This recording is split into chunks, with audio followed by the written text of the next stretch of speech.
ಅದಕ್ಕೆ ಅಂತಾರೆ, ಲೋಕದೊಳಗೆ ಭಗವಂತ ಯಾವುದನ್ನೂ ಕೂಡ ಈಗಲೇ ಸೃಷ್ಟಿ ಮಾಡಿ ಕೊಡಲ್ಲಂತೆ. ಇದು ನೆನಪಿಟ್ಟುಕೊಂಡ್ಬಿಟ್ರಿ. ಯಾಕಂದ್ರೆ ಇದು ಸೃಷ್ಟಿಕಾಲ ಅಲ್ಲ, ಇದು ಸ್ಥಿತಿ ಕಾಲ. ಸೃಷ್ಟಿಕಾಲದಲ್ಲಿ ಮುಂದೆ ಉಪಯೋಗಿಸ್ಲಿಕ್ಕೆ ಏನು ಬೇಕೋ ಎಲ್ಲ ಮೊದಲೇ ಸೃಷ್ಟಿ ಮಾಡಿ ಇಟ್ಬಿಟ್ಟಿದಾನಂತೆ.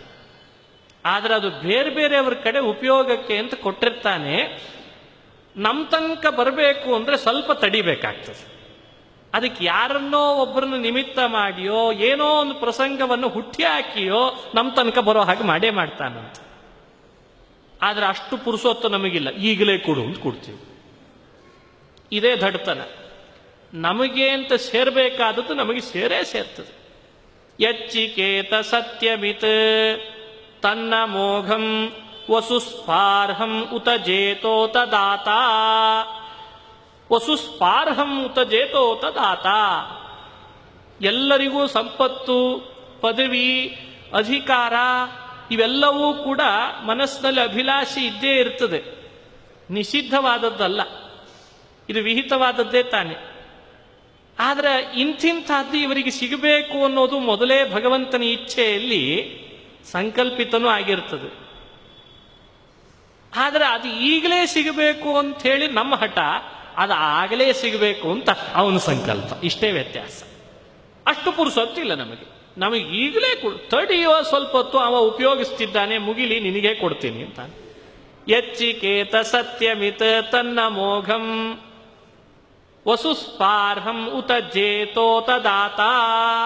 ಬಲಿ ಚಕ್ರವರ್ತಿಗೆ ಹೇಳಿಲ್ವೇ, ಬಲಿ ನಿನಗೋಸ್ಕರ ಅಂತ ಇಂದ್ರ ಪದವಿ ಇದೆ ನನಗೆ ಗೊತ್ತು, ಈಗಲೇ ಹಠ ಮಾಡಬೇಡ, ಈ ಮನ್ವಂತರ ತನಕ ಕಾಯಿ, ಆಮೇಲೆ ಅವನ ಕಡೆ ಇಸ್ಕೊಂಡು ನಿನಗೆ ಕೊಡ್ತೇನೆ ಅಂತ ಅನ್ಲಿಲ್ವೇ. ಅವನ ಕಡೆಯಿಂದ ಇಸ್ಕೊಂಡು ಕೊಟ್ಟ. ಪ್ರತ್ಯೇಕ ಇಂದ್ರ ಪದವಿ ಸೃಷ್ಟಿ ಮಾಡಿ ಕೊಡ್ಲಿಕ್ಕೆ ಬರ್ತಿತ್ತೋ ಇಲ್ಲೋ ದೇವರಿಗೆ. ಸೃಷ್ಟಿ ಕಾಲ ಅಲ್ಲ ಅಂತ ಸುಮ್ಮನೆ ಇರ್ತಾನಂತೆ. ಯಾವಾಗ ಸೃಷ್ಟಿ ಮಾಡಬೇಕೋ ಆವಾಗ ಮಾಡಬೇಕು, ಯಾವಾಗಲೂ ಸೃಷ್ಟಿ ಮಾಡ್ತಾ ಕೂಡೋದಲ್ಲ. ಇದು ಪರಮಾತ್ಮನ ವ್ಯವಸ್ಥೆ ನೋಡ್ರಿ, ಎಷ್ಟು ಕ್ಲುಪ್ತವಾಗಿದೆ, ಎಂಥ ಅದ್ಭುತವಾದ ವ್ಯವಸ್ಥೆ ಭಗವಂತಂದು.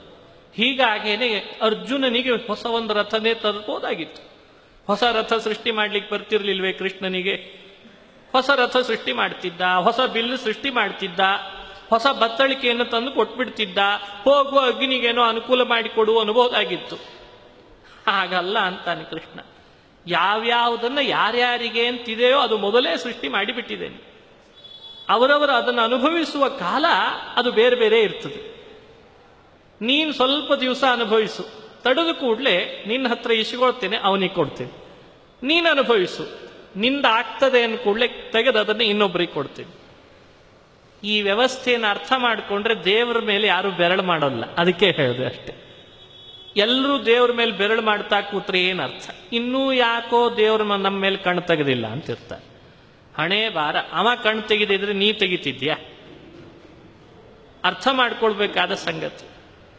ಪರಮಾತ್ಮ ಯಾರಿಗೆ ಯಾವ ಕಾಲದಲ್ಲಿ ಹೇಗೆ ಕೀರ್ತಿ ಕೊಡಬೇಕು, ಹೇಗೆ ಜಯ ಕೊಡಬೇಕು, ಯಾವ ರೀತಿ ಅವನ ತನಕ ಸಂಪತ್ತು ಬಂದು ಒದಗಬೇಕು ಎಲ್ಲ ಯೋಚನೆ ಮಾಡಿರ್ತಾನಂತ.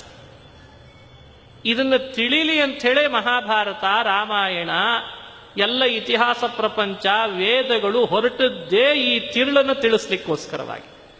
ನೀವು ಯಾವ ಯೋಚನೆ ಮಾಡಿಕೊಂಡು ಕಂಗಾಲ ಆಗಬೇಡ್ರಿ. ನಿಮ್ಮ ತನಕ ಬರೋ ವ್ಯವಸ್ಥೆ ದೇವರು ಮೊದಲೇನೆ ಮಾಡಿರ್ತಾನೆ. ನೀವು ಒಂದು ಹೆಜ್ಜೆ ಮುಂದಿಟ್ರೆ ಅವ 4 ಹೆಜ್ಜೆ ಮುಂದಿಟ್ಟಿರ್ತಾನಂತ ಯೋಚನೆ. ಇದು ಕೃಷ್ಣನ ವ್ಯವಸ್ಥೆ.